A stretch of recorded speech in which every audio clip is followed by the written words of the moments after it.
कौन है? कौन आएंगे? ऊपर से देखी कि का राम जी का कौन देखा? शूर्पणखा। ये कौन है? ये रावण का एक हाथ बुआ बहिनी है। कौन है? हरी आई गई आई गई आई गई हो,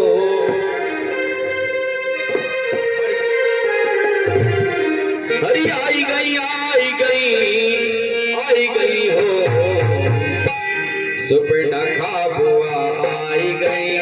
रावण कई बहिनी सुपर्णखा बुआ आई गई, रावण कई बहिनी सुपर्णखा बुआ आई गई, रावण कई बहिनी आई गई आई गई आई गई आई गई आई गई आई गई हो, सुपर्णखा बुआ आई गई, रावण कई बहिनी सुपर्णखा बुआ आई गई, रावण कई बहिनी।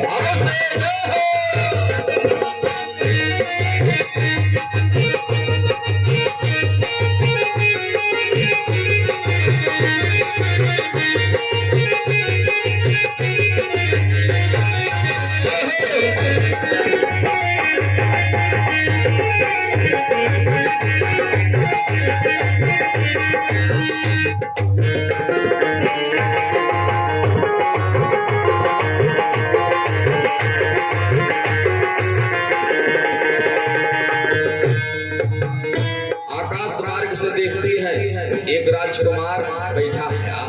राम जी को देखा, पहले देखते मोहित तो होगी, फिर विचार करत यहाँ अगर इनके लगे जाओ तो हमका तो देख के वैसे भड़क जाई है, क्योंकि राक्षसी है, विकराल स्वरूप है। विचार कर रही अगर ऐसे चली जाओ तो ये भड़क जाई है, जौन कुछ काम बनाए कहे वो बिगड़ जाए। तो इसलिए पहले मैं तो जाऊंगी ब्यूटी पार्लर, बोलो शंकर भगवान की। तो सबसे पहले सुर्पणखा कहाँ गई? अब आज के युग में वह का ब्यूटी पार्लर कहा थे, बोलो शंकर भगवान की। तो सुर्पणखा ने माया से स्वरूप धारण कर लिया, पर जो थी वो दिखी नहीं, जो दिखी वो थी नहीं। अब ब्यूटी पार्लर के अंदर जो घुसा थे वो निकलत ना है, जे निकला थे वो घुसा ना रहा, बोलो शंकर भगवान की। जाता कोई और है, निकलता कोई और है। एक दिन एक बाबूजी बैठा रहे, कहीं हम आज तक यह ना पता लगा पाए जे जात है वो निकला थे कौन निकल। चेंज हो जाता है ना, चेंज हो जाता ना, पता हुआ इनका। पहले ये कर रहे इन्हें चेंज है, देखा जब आए हैं तो कैसे रहे, अब देखा ब्यूटी पार्लर से किया है, बोलो शंकर भगवान की। तो महाराज सुर्पणखा का कहीं पहले आपन खोवनी के फेशियल कराई ली। अब राक्षसी थी, एकदम सुंदर हो गई और चाहे कि राम जी के पास छम छम छम छम करते हुए पहुंची। कही ओ राम जी, अरे तुम सम पुरुष नमो शम नारी, यह संयोग विधि रचा विचारी। अरे तुम्हारे जैसा पुरुष संसार में नहीं है, तो हमारे जैसे नारियों ना है। जितना सुंदर तू है उससे कम सुंदर हम ना है।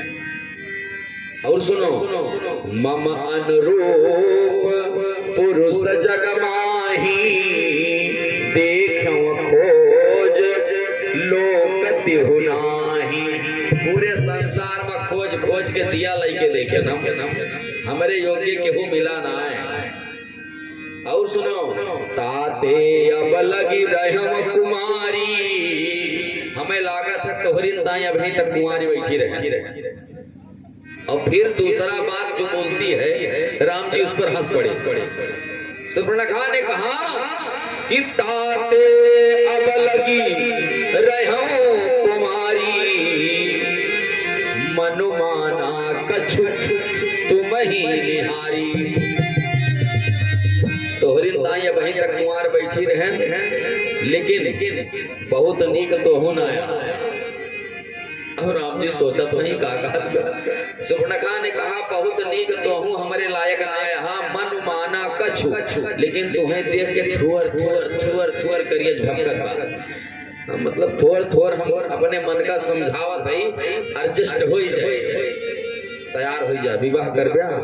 राम जी जानकी मैया की तरफ देख रहे हैं, कहे देवी हमार तो पहले से ऑलरेडी बुकिंग हो गई ब्या, तुम काऊ कहियो ताते अब लग रहे हो कुमारी, तुम कुमारी हो? सुर्पनखा ने कहा हाँ, जब तुम कुमारी हो तो आहाई कुमार मोर लघु भ्राता।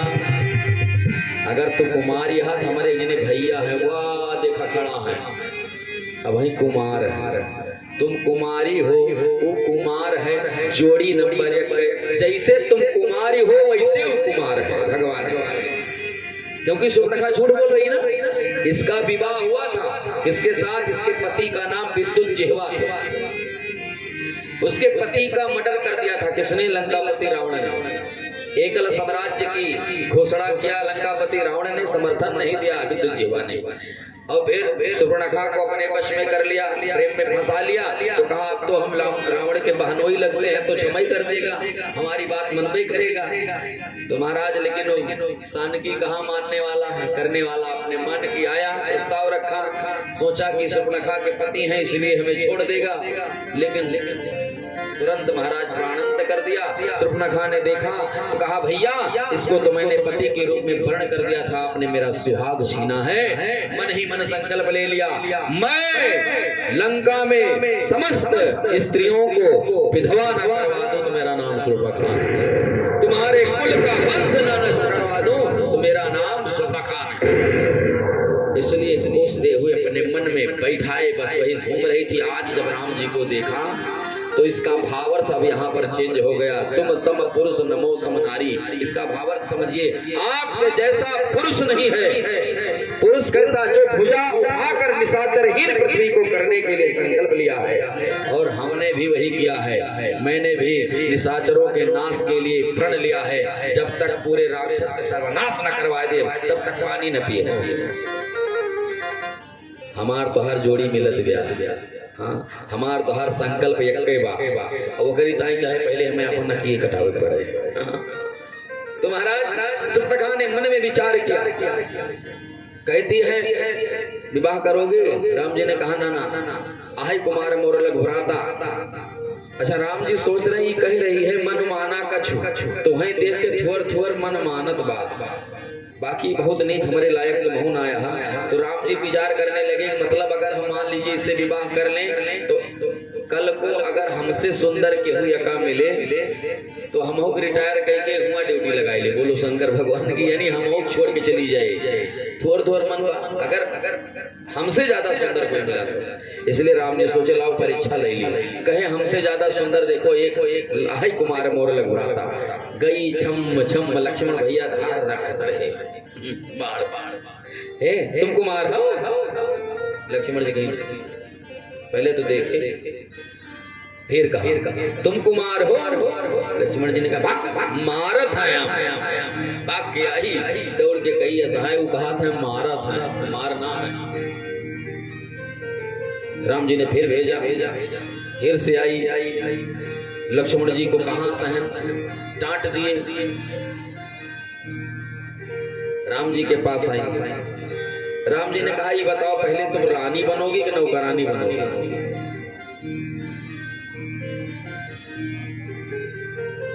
अब हमार सगा भाई है उसी के पास जाओ। लक्ष्मण जी के पास दौड़ करके आई। लक्ष्मण जी जान के भैया बार बार हमारे पास भेजा था, तो कहे सुनो, भैया ने कहा वो कहे रानी बनोगी कि नौकरानी? लक्ष्मण जी ने कहा हाँ बताओ रानी बनोगी कि नौकरानी? अब नौकरानी कौन बनना चाहता है? सुर्पनखा ने कहा रानी बना, रानी। लक्ष्मण जी ने कहा जब तू का रानी बनेगा रावण की नानी, तो महाराज सुनो एक काम करो, अगर रानी बने है तो हुआ भी आकर, और नौकरानी बने है तो यहाँ कह, मतलब कहे हुए हमारे स्वामी हम उनके नौकर, हुआ बनो करोगी तो रानी, यहाँ करोगी तो नौकरानी। तुरंत गई कही हमें नौकरानी ना बने है, रानी बने है। राम जी कहे यहाँ बुकिंग पहले बस भाई है, उन्हें खाली है, जाओ जाओ। अब कहाँ सुर्पनखा इतना टहलने वाली? सुर्पनखा किसे कहते हैं? सुर्पनखा के भावार्थ समझिए, इसका नाम है सुर्पनखा। सुर्पणखा के हाथ के नाखून जो रहा उस सूप जैसे रहा, समझ ना, जकरे हाथ के नाखून, हाँ समझो, सूप जैसे हुए, हलोरे पछोरे तही अगर गलती से लाग जाए तो जान लो बिलियट लाग गए। सूप नख, नख माने नाखून, सूप जैसे नाखून, बड़ा बड़ा नाखून। अच्छा बहुत लोग होते हैं भैया इतना बड़ा बड़ा रखाए भी रहते हैं जैसे, लेकिन उनका कछु ना कहा, सिर्फ सुर्पणखा के लक्षण बता रहे हैं, उनसे हमारा कोनो दुश्मनी ना है। और बड़ा रख लियो खाते कोनो बात ना है। तो सूप जैसे जिसके नख हो वही सुर्पणखा है। आजकल तो फैशन हो गया है। हाँ सुर्पणखा सब दीदी बोलो शंकर भगवान की। तो अब लक्ष्मण जी के पास जब दोबारा आई तो लक्ष्मण जी कहाँ बर्दाश्त करने वाले, डांट दिए। अब जब डांट दिए तो सुर्पणखा को लग गया, कहा ये हमारी बात नहीं मान रहे हैं, इन्होंने अभी हमारी सुंदरता का दर्शन दिया है, आप विचित्र स्वरूप देखेंगे। अभी जौन नारी बैठी है इनके पगमा, यही कारण से विवाह ना करत है। अगर ये नहीं होती तो रोटी बनाने वाला कोई नहीं होता, हमार स्वीकृति हो जाती। इसलिए पहले हम इसको खाऊंगी तब विवाह के लिए प्रस्ताव रखूंगी। आ गई अपने स्वरूप में करने लगे महाराज। जैसे सुर्पणखा आई अपने विचित्र स्वरूप में, दौड़ी जानकी मैया को खाने के लिए। तुरंत राम जी ने कहा लक्ष्मण सावधान, पहले 4 उंगली दिखाई। अब यहाँ सुनिएगा, राम जी ने अगर कहा होता या कहीं नाक कान काट लियो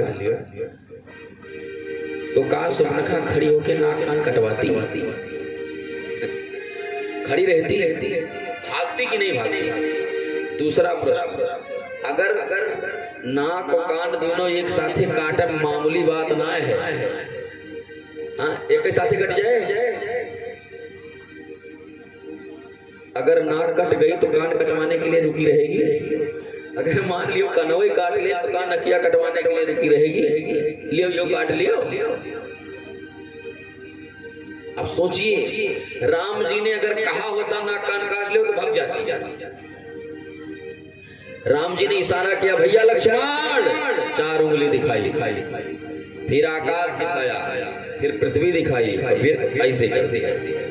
अब लक्ष्मण जी पढ़े लिखे हैं, समझ गए। 4 उंगली मतलब 4 वेद जिससे सुने जाते हैं। पहला कान आकाश की तन्मात्रा है वाणी, दूसरा कान पृथ्वी की तन्मात्रा है गंध जिससे ली जाती है नाक। या कई दोनों कानपुर और नागपुर, या करे नक्शा से गायब कर दिए, नागपुर और कानपुर हटा दिए। नाक काटने के लिए क्यों कहे, कान काटने के लिए कि जब से आई है तब से केवल सुना रही है, केहू सुनत ना है। भगवान का बहुत जने ऐसा होते समाज में कि अगर वो 4 जने बैठ जा तो केवल उन्हीं का भाषण सुना, दूसरे को सुनबे न करे। भगवान कह रही जब से आई है तब से केवल सुना रही है, सुनती नहीं है। तो एक काने की जरूरत न है बाहर, क्योंकि सुनबे नहीं करेगी, केवल सुनाएगी तो कान लेकर के डर रही है। आखिर कानपुर हटाओ जाता। और नाक कहीं से नागपुर यह कारण से हटा लिया क्योंकि जब से आई है कह रहे मम सम तुम सम पुरुष नमो सम नारी। ये अपने आप का बहुत सुंदर बतावा था। यह का सुंदर से नाक काट के छह सुंदर बना। अगर स्त्री बहुत सुंदर हो और नाक हटाई दी जाए तो कितनी सुंदर लागे। इसलिए राम जी ने कहा एक सुंदर से छह सुंदर बनाई दी, दोबारा कहीं न कहा हम बहुत सुंदर है। लेकिन अब आदेश तो मिल गया लक्ष्मण भैया को। अब लक्ष्मण जी करे तो कैसे करें, एक तो डांट दिए हैं, वो पहले से भड़क गई है, पास आने वाली नहीं है। तो लक्ष्मण जी कहे रुको रुको रुको के पीछे हम विवाह करेंगे, क्षमा कह दियो, दूसरे रोग में आ जाओ, जैसे रहो वैसे निकला कर जाओ। कहे मान गए, अरे हाथ गोड़ जोरे लागी। लक्ष्मण जी कहे आओ आई, कहा सुनो विवाह हम करेंगे लेकिन सही से हो जाओ। लक्ष्मण जी जब कहे विवाह करूंगा तो सुर्पणखा प्रसन्न हो गई, कहीं वैसे सुंदर रूप बना लें। लक्ष्मण जी ने कहा नहीं हमन तो कम सुंदर लागत रहो, यह हमन ठीक बात परमानेंट वाले ऐसे रहो। विवाह तो हम तुमसे कर लेंगे, लेकिन एक समस्या है, अपने लोक रीति के अनुसार करेंगे। सुपर्णखा ने कहा हमें वैसे ना मतलब बा, चाहे जमन लोक रीति निभावा लेकिन विवाह कर। लक्ष्मण जी कहे हमारे लोक रीति में यह है कि दुल्हा पहनत मऊर और दुल्हन पहनत मऊरी। लगता है ना, तो मऊरा तो हमारे नाम पे मिल जाए क्योंकि हमारे छोट भरे